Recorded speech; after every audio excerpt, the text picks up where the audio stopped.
Welcome to Elizabeth Reads. Today is December 11th and we are going to open up our advent calendar and find the 11th. There it is with a nice stocking on there, and we have the Jungle Book. Let's read it together.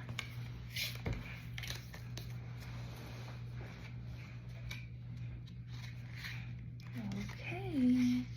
Once a little boy became lost in a jungle, and luckily he was found by a kind wolf.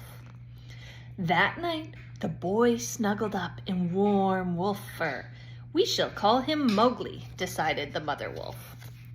Later, amber eyes glared into the den. It was the vicious tiger Shere Khan. "I smell a man cub," he snarled. "Give him to me to eat." Shere Khan growled, but the wolves howled and chased him away. The next evening, under a silver moon, the wolves' leader, Akela, decided that Mowgli would live with them, and Shere Khan watched from the shadows. "One day," the tiger snarled, "I will have that man cub for lunch." So Mowgli lived with the animals of the jungle. He was protected by the wolves and a big black panther called Bagheera. Baloo, a friendly old bear, taught him to talk to animals. By day, they walked and talked. At night, they slept, curled up under trees and tangled vines.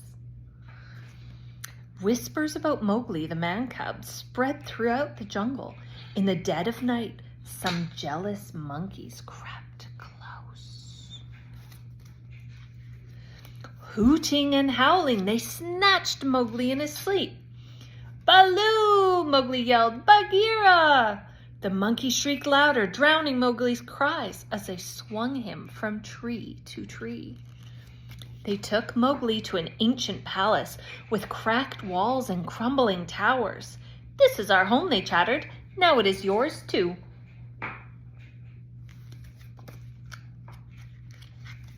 Baloo and Bagheera searched for Mowgli day after day through the hot, sweaty jungle. Finally, they asked a snake called Kaa. "Yes, I have seen the man-cub.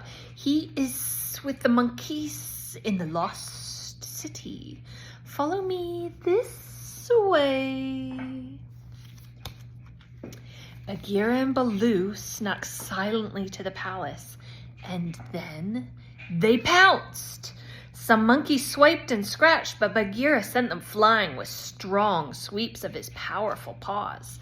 The others took one look at Baloo and scattered. None of them wanted to fight a bear, not even for a man-cub. A lucky man-cub to have such good friends.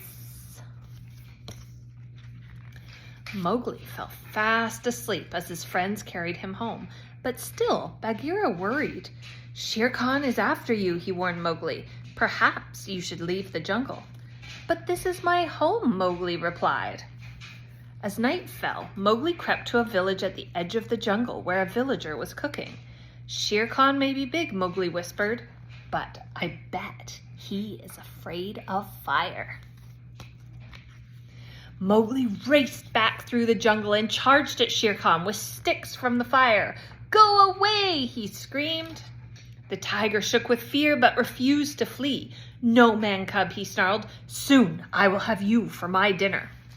"You must leave, Mowgli," Bagheera insisted. "The jungle is too dangerous for you." "Please let me stay," Mowgli said.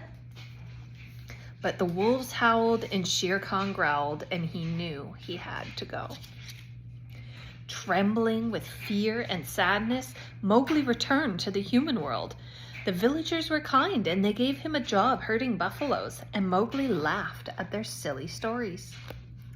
The village, though, was not his home. At dusk he called to the wolves, and when they came, he was happy again. "Shere Khan waits for you outside the village," the wolves warned. "You must never leave." But Mowgli had a new plan.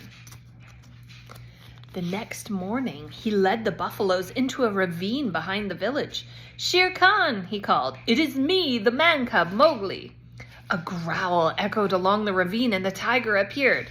"Charge!" Mowgli cried. Shere Khan shrieked with terror at the sound of the buffalo's pounding hooves. He turned and fled, and that was the last anyone saw of that terrible tiger. The end. I hope you've enjoyed reading with me. Make sure to subscribe, and we will see you on December 12th for the next story in the Advent calendar. Bye-bye.